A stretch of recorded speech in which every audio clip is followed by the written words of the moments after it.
addiction. So I am back with part 2. If you haven't seen the video that I did where I said I am an addict, and this is the addiction that most people don't talk about. That's what it's about. It's about debt addiction. So in this part 2 of this video, I am going to break down 15 things, 15 common things that people do that has debt addiction. So when I get back, we're going to talk about it.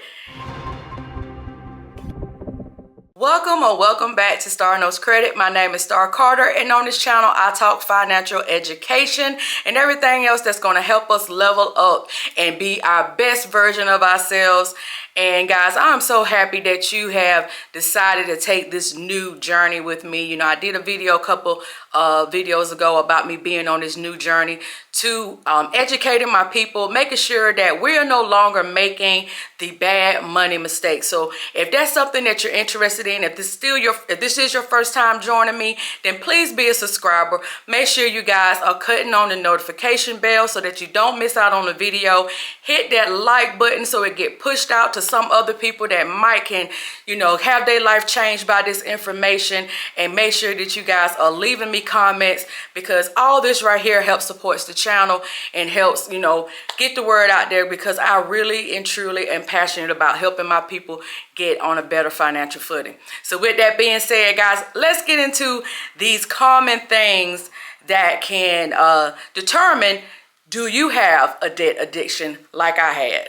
So as I was saying, if you did not look at the previous video, the part 1 video where I talk about I was an addict and I had my whole story time, it was even things that I left out in that video of how bad I was with my money. I talked about that, the Grand Am, the Pontiac Grand Am that I had got in a brand new 1998 Pontiac Grand Am, but I forgot to tell you guys that that car got repoed, and that's how I ended up getting my 1990 a clunker, because my credit was so jacked, I couldn't get a car anywhere unless I went to a buy here, pay here place. So man, I'm telling you, if y'all haven't seen that video, y'all need to go back and listen to my debt journey from the time I was 16 all the way up till I was 38. I will link it above somewhere up there, and also down in the description box. So let's get into these debt addictions. And I had to write them all down because it's so many. So I had to write them down. My number one is, you may possibly have a debt addiction if you are addicted to getting approved for credit. Like, you get this rush, you know what I'm saying? You don't need no more credit cards. You don't need no more personal loans. You don't need no more nothing.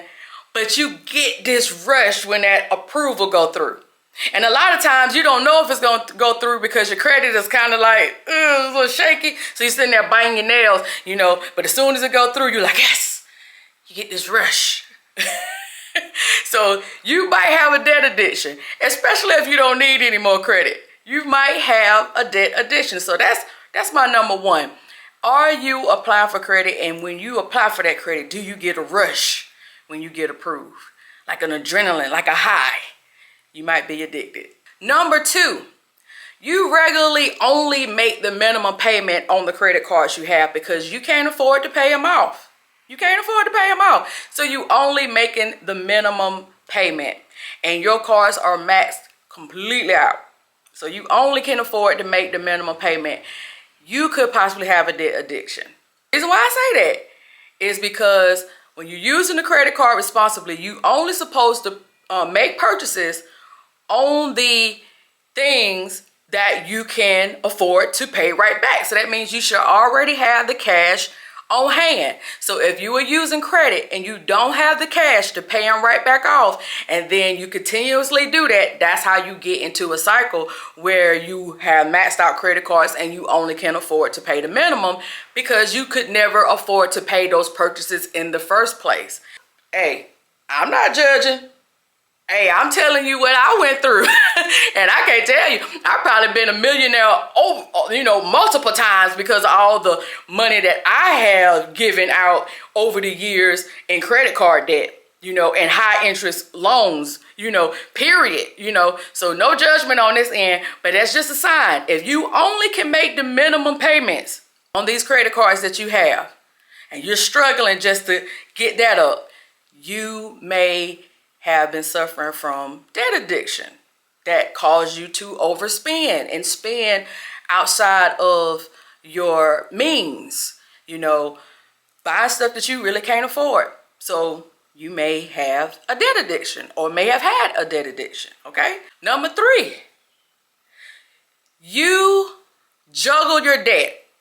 Like, say if you got a credit card that you can't pay, you will go out and get a balance transfer card. So you just moving debt around. You know, you're not actually paying the debt off. You're moving debt around, right? And I tell you guys in that previous video about me getting the debt consolidation loan to get out from underneath all those little minimum payments, right? That was drowning me because I had so many little credit cards that I was just making all these little minimum payments. So I wound up getting a consolidation loan at the credit union where I was working at to try to make life a little easier on me. So having just 2 payments. But I told you guys what I did. That only lasted for so long before I wound up calling the credit card companies back up, getting those cards back, maxing it out again. So instead of me just paying off that consolidation loan and getting my foot up, I got right back in debt. So a lot of times consolidation loans don't work. A lot of times balance transfer cards don't work because you're just moving debt to another area. So if you move debt from this credit card to another credit card that has 0%, if you're not disciplined, you're going to run up that same credit card that you just moved that balance from to the 0%. You're going to wind up spending again on this credit card eventually if you have a debt addiction. If you have a debt addiction, you will eventually start working on this card again because now you not only got this limit, you got the new limit as well. So just some signs. And number 4, now this one right here kind of goes hand in hand, almost hand in hand with number 3, and that is when you find yourself refinancing loans all the time. And I told you guys, I paid my Jeep off and wound up refinancing it to get some cash. Could have lost my Jeep again if I had kept on that cycle, right?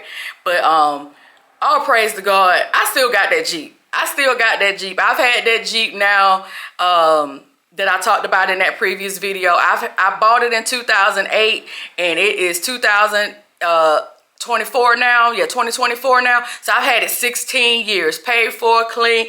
You know, I paid that Jeep off back in 2018. All praise to God. So, and I have kept it. No more refinancing, none of that. So both of the cars that I have now, I have both titles. So all praise to God. But I was doing that refinancing. Even when I had those finance company loans, and I talked about that, when I had all those finance company loans, after you go into those places and you pay so much of the interest, because you know on the finance loans, the interest is at the front of the loan. So you'll be done made like 4 or 5 payments and you just paying the interest. You hadn't even touched the principal, because that's how finance companies loans do, right? So after you make all those interest payments, here they go. Oh, Starr, if you refinance this loan today, honey, we can give you $100, and it's on a Friday, and all your money done gone out, right? And they talking about giving you $100. Oh yeah, I can have me enough money so I can go out and I can go get me a new outfit with this, honey. Yes, that's what I was doing. That was my mindset. So I'm refinancing loans, steady getting back in debt. As I'm paying these things off, I'm steady getting back in debt. So it's kind of like number 3, but same thing. Refinancing to get money. So you just steady bearing yourself back in debt, because like I said, with the refinance loans, with those finance company loans, the interest is at the front. So when you refinance it, it's just starting you right back over in interest. You never hit the principal in the first place. So that's how you end up getting in the debt trap with those type of loans. So if you find yourself doing that, you may or may not have a debt addiction. Just saying. Number 5, you may have a debt addiction if you find yourself always trying to take the maximum term on a loan. Meaning, okay, if you do get a car, you want 84 months. If you do get a personal loan, you want it as long a term you can get, 6 years on a personal loan, however long, because you want that payment as little as you can get it, because you know you're going to run up some debt. You're going to have debt. If you don't already have debt, you're trying to get that payment as low as you can because you really can't afford it. You can't afford this thing. Whatever this thing is, that you're trying to stretch this payment out forever and a day so you could get that payment as cheap as you could get it. Because you ain't worrying about the interest. You're not worrying about the interest because we know that the longer you have a loan going for whatever term, that's a lot of interest. So if you got a new car, $30,000, $40,000 new car, right? And they gave you 84 months. What's that, 7 years? That's a lot of interest. That's a lot of interest. You need to take that amount of that loan and put it in an investment calculator, put that payment in there and see how much money you would make if you had an investment and save for that amount to buy that car in cash. But we ain't thinking like that. We ain't thinking like that. We thinking about, I want this thing right now. Can you extend this loan out as long as you can extend it so I can get it? Because I can't afford it. But if you can get that payment where I need it at, then yeah, I'll make it work. I'll make it work. So if you're one of those people, you might have a debt addiction. I was one of those people, so that's that's how I know. When I got my Jeep back in 2008, March of 2008, when I got my Jeep, boy, they stretched that thing out. They stretched it out. I couldn't afford it when I got it, but like I said, I was trying to look like the ladies in my office at that credit union I was working at. They was driving these nice cars, so I had to have me a nice car. My 1990 paid for $500 car that I paid for wasn't good enough. It wasn't good enough now. So you might have one if that's you, okay? Number 6, you borrow past the life of a purchase. So what that means is, like, say you got a loan for Christmas in 2023 and you still paying on it now in 2024, and then depending on how long you got that loan stretched out, you might still be paying it come this Christmas, right? And you still paying it, and you still paying it. And that's a lot of things when you carry credit card balances. I was real big on getting electronics. My son liked the computers and all that type of stuff when he was young. He was really into gaming. He even had his stuff on his own YouTube channel. So I'm getting this stuff on credit, right? And the daggone computer be done gone out, but I'm still paying on it. You know, the computer is no longer got the speed or whatever, because now there's a newer version, right? Or when you get a phone, there's a newer version always coming out. As soon as you get one thing, they got a new one coming out, right? And so now you're still paying for things past the life of that purchase. That purchase, you know, even with cars, you know, cars go down as soon as you buy a brand new car, or you get these cars, they go down in value as soon as you drive them off the lot, right? So you're paying, but you're still paying if you got that car in 84 months. You're still paying beyond the life of that purchase, right? You're still paying. So that could mean that you have a debt addiction because you don't mind paying for this one little thing forever instead of saving. You know, we want this instant gratification. We want it right now. Instead of saving our money, some of the principle that Dave Ramsey tells us, instead of saving that money so you can pay for these things with cash, you know, we would rather do it this way, and then we wind up paying more for that thing because of the interest. So whatever that thing was, if you're looking at something that costs $500, it's not going to be done cost $500 after the life of that purchase because of the interest. And if you're still charging other stuff on that same card that you put that $500 on, that interest compounds. That's the bad interest when it compounds right there, right? You want that interest that compounds with your 401k and your stocks and your bonds. That's the compounding interest you want. You don't want no interest that's compounding and putting it in somebody else's pocket. You feel me? We don't want to do that no more. And we're not doing that no more over here at Starr Knows Credit. We are going to get the bag the right way. So no more buying stuff and still paying on it way past the life of it. How many times we done that with clothes? We buying stuff on trends, and then the trend change. You know, whatever's trendy now, it's not going to be trendy in the summer. You know what I'm saying? Whatever they got going on with the self-care and all that right now, whatever that new thing they showing you on TikTok, oh, you got to have this right here. You got to have it. They'll be showing you something else in another month or two, or by the summer, it'll be something else, right? But you'll still be paying on this, okay? So if you're doing that, you may have a debt addiction. You may have a debt addiction. Number 7, Do these debts keep you up at night? Do you find yourself, it's always on your mind about what you've done? The purchases that you made, the decisions that you made, does it keep you up at night because you're not sure of how you're going to pay these bills? And if you're like me, I had my son, so he always had stuff going on. And you know, I was just blessed to only have one. But I can imagine having multiple ones, you know, that you got to make sure that they got this and that and other. And then you trying to pay these bills, and then rent payments going up and all this other stuff. And groceries is high. You got all this stuff going on. So it's keeping you up at night because these debts ain't going nowhere. You got to pay them because you made them. You got to pay them. So if you got that going on, especially if you got these debts and you can't see what it was that you got, where is this money at? That was my thing. A lot of times I didn't even know where the money went. I couldn't even see it. You know, it wasn't in anything that was tangible that was going to really help my life. It was just a rush of buying this stuff, right?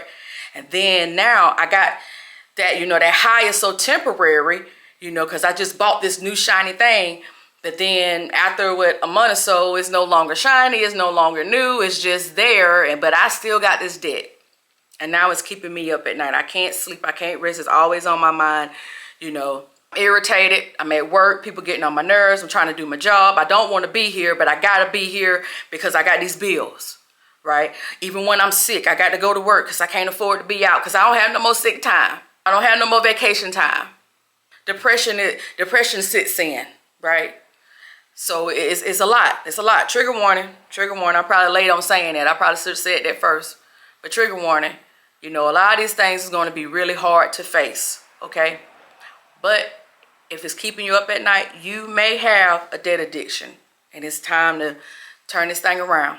Time to turn it around. Number 8. Are you dodging the calls from the collecting people, honey? Are you dodging calls? Are you sending them to the voicemail? Or is your voicemail so full they can't even leave no more messages? Look here.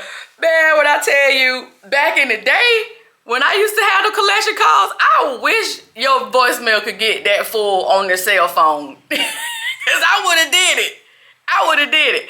I found myself answering the phone, and you know, Starr is my nickname. My grandma gave me that name when I was born because she couldn't say my government name. My Muslim uncle named me, so my government name is Ajan, you know. And so when they call talking about some Ajan, child, I know you want some money. Because everybody else called me Starr. Even at my jobs, everybody called me Starr. Even at my son's school at the time, everybody called me Starr. Because, you know, they see my name, they be like Asian, you know, because the hyphen is an A and a hyphen and an S, so they end up, you know, getting it wrong. But so I will always tell them, no, just call me Starr. It's easy for me and for you, right? And so when you call me up on the phone and I hear you stammering and stumbling, trying to say my name, oh, I know you tried to get some money from me, honey. You ain't getting no money. I ain't got no money, child. You got the wrong number. You got the wrong number. So if that's you, if you dodging debt collectors in 2024, nah, you might have a debt addiction. You might have it. Number 9, have you ever had all these credit cards, right? And you know you done paid the minimum payment, and you got to get something. And it might be something that you really need. And you just praying to the Lord that that minimum payment done hit so that transaction will go through. And if it don't go through, you got to back up just in case it don't go through. Have you ever been behind somebody in line like that? Say, try this card. And if it don't go through, ma'am, that decline. Okay, try this card. You know, you don't even know what's on it. You just praying that this thing will go through. You might have a debt addiction. Because you don't know what's going on. Your finances all over the place. You don't have no idea what's going on with your money. So you just praying and praying and praying. Lord, I need this bread. My baby got to have something to eat. I don't know if this is going to go through. Because you done got so much debt, right? So if that's you, you might have a debt addiction. Number 10. Do you find yourself using credit for your basic necessities like groceries and and you're paying your rent, your utilities and stuff like that. And not because you're trying to rack up reward points for these things and you got the cash, but because you don't have the cash. So you were using credit in lieu of not having the money to pay these basic necessities, stuff that you should already have the income for, because you're so stretched from all your other overconsumption of spending on other stuff that doesn't really matter, that now you don't have the money to pay the basic things that you need to have: a roof over your head, utilities, your groceries, stuff like that, transportation, all those type of things that you really have to have. You got to be able to get to work. You got to be able to get your kids to school and blah, blah, blah.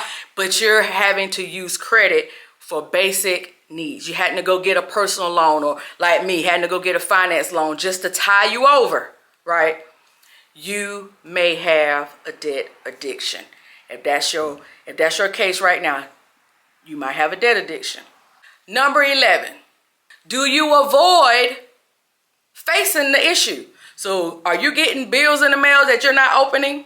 When the last time you balanced your checkbook?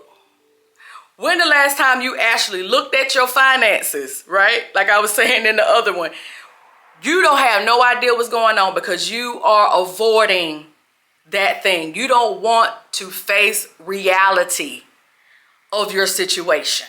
You don't want to face it because it's that bad. You know it's that bad because your paycheck is showing you it's that bad because you can't pay it. But you don't want to look at the numbers. You don't want to open up that letter because it's facing. You having to face it now. You having to face what you've done to your finances, to your future, if you don't turn this thing around. And like I said, this is no judgment. This is a judgment-free zone because I've been there. And I told y'all got to listen to me. I've been there. So that's why I'm talking to y'all about this, because it's time to turn this thing around. It's time to put this ship back on track, right? Let's get it back. Let's pull this car back on the road, right? So if that's you, you may have a debt addiction. You may just have it. Number 12, you engage in retail therapy whether you got it or not. You engage in retail therapy and you love to rationalize why you're doing it. Oh, I work hard. I deserve this. I've been working 40 and 50 hours at my job. I deserve to have me a self-care Sunday. I deserve this. I deserve being pampered. I deserve this. I'm finna go get me a new outfit. I deserve this retail therapy. I deserve it. Even though you got unopened bills, you ain't balanced your checkbook, you living paycheck to paycheck, you rationalize doing stuff that you already know is not helping. It's not helping. But you have talked yourself into you deserve it. You can't afford this new car you got, but you deserve it because I work hard. I deserve to have something to show for my money. And I agree, you do deserve to have something to show for when you out here working, but not at the detriment of your financial future, right? There's other ways to go about this thing. Be able to live that kind of lifestyle without faking the funk and being in debt, right? So if that's you, you might have a debt addiction. If you are trying to rationalize your spending with retail therapy and self-care and all that stuff, you might have a debt addiction. I'm just saying. Number 13, you like to spend lavishly, right? And you say to yourself, well, I'm gonna pay it off when I get this bonus. I got this bonus coming, or my tax refund coming, or I got this, whatever this is supposed to be coming, this windfall supposed to be coming. So I'm gonna spend now and I worry about saving later. I ain't worrying about that. You can't take it with you. Did that sound like you? Did that sound like you, or that sound like somebody you know? What you saving for? You can't take it with you. You might as well spend it. You might as well live your life. So you find yourself spending lavishly and rationalize, okay, I'll just pay this thing off. I'm supposed to be getting a bonus. We're supposed to be getting this bonus at the end of the year, and if I get this right now, I know I'm going to have that check. Or I know I'm going to have my income tax. So I ain't worrying about that, and then I've been paying the scratch off, so hopefully the scratch off come through too. If I just win $1,000 on scratch off, honey, that'll set me up. That set me up. I'll be good.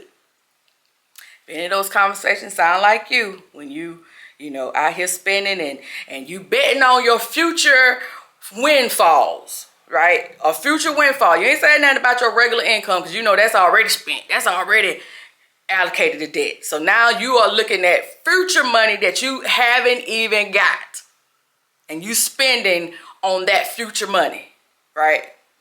That job may not do good, so you might not get that bonus that you counting on, because in the years past you done got it, but this year you don't know what the financial future is of that business, and they might come to you and say, well, this year, guys, sales was low, so we're not going to be able to give y'all the bonus, but we'll have y'all a appreciation dinner.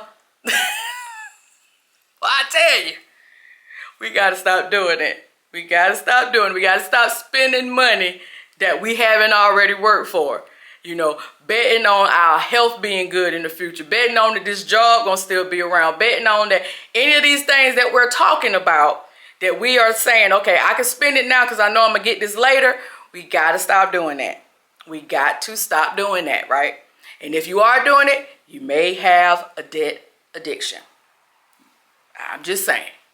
Number 14, and this is a huge one. This probably should have been number 1. You find yourself hiding and lying to your family about your spending. Yep, especially married people. Your husband see you bringing in this bag, or Amazon package done popped up and you already lying. Oh, no. This was something I already had. This was something I had bought this. It was in the trunk of the car, honey. I had totally forgot about it. But I thought you said you didn't have no money. No, this was something I already had. Now, I told you that we didn't have the money. Now, lies. Lies don't care who tell it. Lies don't care who tell it now. When you find yourself lying to your family and your spouse, or if you hiding, you're trying to get this package hit before your husband get home, or before your wife get home, right? Or before your parents get home, right? You're trying to hide this Amazon package. I gotta get this, I'm finna shred this box up, finna take this box on away from this house. I ain't even putting it in our trash can. Lies, right? You find yourself lying. If you are ashamed, if you feel any ounce of shame when you're buying whatever it is that you're buying, because you don't supposed to be doing that. I used to do that. I used to hide it in the back of the closet. And then pull it out later on. Oh man, it still got the tag on it. I don't remember buying it. Telling lies, telling lies. So if you're doing that, you may have a debt addiction. Okay, I'm just saying, you might have a debt addiction. And my last one is, when you get windfalls, it's kind of like the spending lavish. When you get a windfall, like a bonus or a tax return or something like that, instead of you saving that money or trying to get yourself a better foot ahead, paying off the debt that you have, so you say, okay, I've got to get out this debt. Instead, you end up using that money for something else. This money, you're looking at this money as extra money instead of money that can actually help you get ahead. Then you might have a spending problem because you know that this could help you. But because your debt addiction, your addiction to keeping the debt, because you're like, okay, everybody got debt. Everybody got debt. We are debt-based society. We are capitalism. This is consumerism type of society. Everybody got debt. If you ain't got debt, then you ain't living. Everybody got debt. You know what I'm saying? It's all that crazy talk that we have talked ourselves into believing that it's okay. And it's not okay. Because all it do is starts to cycle over. When you get this money that could possibly give you a leg up, you would rather put it somewhere else that is not going to even matter, right? You go on a trip or something, or some type of vacation or whatever, it's over. Then you got to come back to the same headache, back to staying up at night, because you could have took that money to ease your burden, ease your load, try to get rid of some of this debt, but instead you do it on something else. You might have a debt addiction. You might have a debt addiction, because that's how it starts. If you have any of these signs, you know, it used to be those little questionnaires, right, where you have so many of them. So that was 15 that I gave you, right? If you have more than, I'm going to say, if you have more than 5, you might have a debt addiction. If you have more than 5 of those 15, you might have a debt addiction. And it is time to do something different, because what you've been doing has not been working. Obviously, right? So now it's time to do something different. It's time to get some new information, right? That's what I had to do. All praise to God, because if I had not been searching on my Kindle trying to find books to read, because I'm a big book reader. If I wasn't on my Kindle trying to spend money I didn't have, trying to get a 99-cent book just to cure my spending addiction and racking up debt, right? God wouldn't have put that book, The Complete Guide to Money. The Complete Guide to Money by Dave Ramsey would have never been in my forefront. That was my wake-up call. As I said in my previous video, that's when the scales came off my eyes, right? And I was seeing what I was doing to my future. 38 going on 39. And not having anything, no money set aside. Barely got anything going on in retirement, you know. Now I'm pushing 40. Now I'm 45 now, I'm pushing 46. But back then in 2017, and I'm like, oh my God, right? Sometimes we got to have that aha moment, but you cannot have that aha moment if you're still thinking and seeing things the same way that you've always seen them. We are creatures of habit. You get so used to doing something repetitively, even if it's bad for you, even if it's bad. Because we are creatures of habit. We do things without even consciously thinking about it. And then once we do it, and then when we wake up from it, right? Because we're getting that high of spending, we're getting that high of getting this new thing. We just did it off debt, right? And once the reality set in, that's when the shame comes. That's when the depression comes. That's when the sleepless nights come and all those different things. But we're not taking the step to do something different to change that. What they say the definition of insanity is when you're doing something the same way over and over again and expecting a different result. I must have been insane for 20 years. That's how long I was in debt, right? Really? I got my first credit card when I was 18. I didn't wake up from this a coma of being in debt and this over consumerism, overspending, over everything that was a detriment to my future until I was 38 going on 39. So that's 20 years. Some of y'all might have been in it longer than me. Who in here pushing 50 and 60 and 70 and still on this hamster wheel?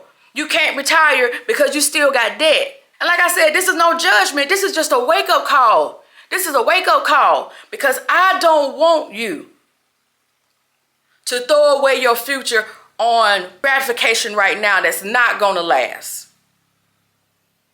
All the money that I threw away in credit card debt, all the money I threw away in those high butt interest finance company loans, refinancing my Jeep to do this and that, just to go to the Myrtle Beach down there, all that stuff, right? If I still had that money, or if I just had all the interest that I throwed away and had put that in an investment vehicle with an 8% return, right? Maybe I could be retired right now. I might have could did what they call fire, where you cut back and you do everything that you can. You invest really aggressively so that you can retire early. Maybe I could be that person now at 45. But I wasn't thinking on those lines. So if you are a person around my age, and you got your younger kids, your teenagers, your young adults. You know, I got a 22-year-old, and I had taught him totally different from what I did. When my son turned 18, guys, I froze my son credit. He can't get no credit without me. He's 22 years old. He can't get no credit without me. He don't need it. He don't need it. You in college. Everything you need is already provided for.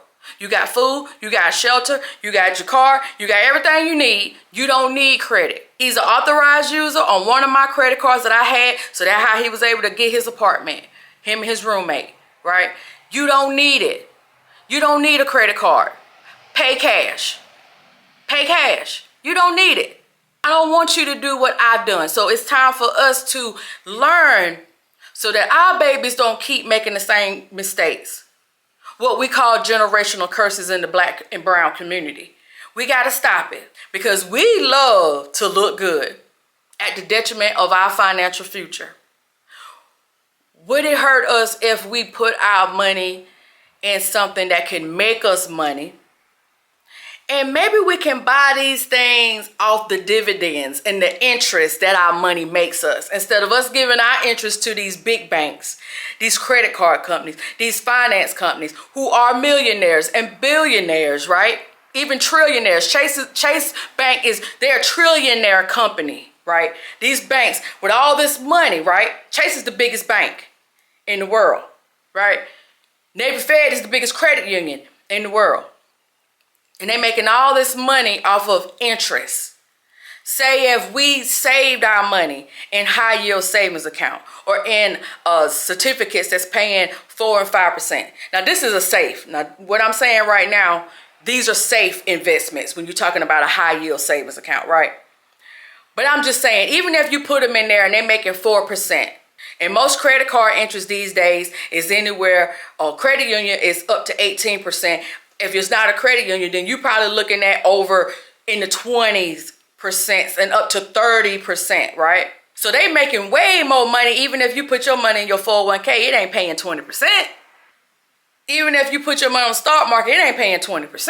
I know it's got ups and downs with the stock market, you know, ebbs and flows of the stock market. So at some point, maybe you is, but it's going to fall back down. It's going to eventually even out, you know, so you're not going to have that consistent return of 20%. But we're giving our money away, trying to be something that we're not, seeking outside validation, as I was telling you guys in my addiction video. That was my whole thing, my whole reasoning, because I don't really care. Like me, I could really care less. It was for the people. I was looking my best for the people, because inside I was empty. Inside I was broken. So I needed outside validation. I needed outside approval at the detriment of my financial future. I was in debt. I was in debt. So like I said, no judgment. No judgment. None whatsoever. But I hope you guys are willing and want to take this journey with me to learn how to be better. Right now in the Credit Ready program, we are reading this book right now called Start Late, Finish Rich. This is our March book of the month that we're reading in the Credit Ready program. We're reading a book every month, one financial book a month, which would be 12 books for this year. The first book we read was Rich Dad, Poor Dad, January. Second book that we read was I Would Teach You to Be Rich by Ramit Sethi. And now we're reading this book by David Bach. And I got people that's inside the Credit Ready program that is learning to be responsible with their finances. We opening up our minds to something different. Whether you want to join me for $10 a month counseling time, cool. If not, just get you some financial education. Start with Dave Ramsey's book, The Complete Guide to Money. That's what helped me. I don't care if you join me or not. I just want you to be better. If these 15 things that I said on this video about debt addiction, these 15 things right here that I got wrote down, that I was checking off as I was saying them to you guys, if any of these things of your life right now, you owe it to yourself, You owe it to your future self. You owe it to the generation that's behind you, because everybody want to talk about generational wealth and leaving a legacy. Well, this is where it starts. It starts when you stop giving your money to other people in interest from debt. And you take that same money and you're investing it and you're putting it into yourself. And you're letting your money make money for you. That's how you start generational wealth. That's when you break the generational curses. Because just because grandma had that, just because mama had that, that don't mean that you got to have it. Just because they had to be in the system and had to do what they had to do, or they had to do this to get by, or they had to do this to get over, that don't mean that you got to do it. You can change it. I know I got a lot of my spending problem and a lot of my debt addiction problem from my mama, because my mama was a shopaholic, honey. She would shop. Her lights finna get cut off. My mama finna go get a new DVD. She finna go get a new wig. Right. No, I'm trying to tell y'all. This stuff run deep. Nobody want to talk about it, though. Nobody want to talk about it, though. You know what I'm saying? So, I'm going to get off my soapbox. Any information that you need from me is going to be down in the description box and pinned in the comment. But I love you guys. Like I said, I always tell you guys, I love you guys. I don't want to sound like Monique, but I do love you guys. And I really and truly want the best for you. I do. And that's why I'm on this new journey, making these different styles of videos. No longer talking about getting credit cards. No longer talking about how you can get this loan and all this stuff, because it's not helping. Like I said, it's not helping. And because I went through debt, I'm shameful that I made those videos, because I probably made a video that somebody went out and got debt with. Really and truly. So, that's it. I'll see you guys on the next video.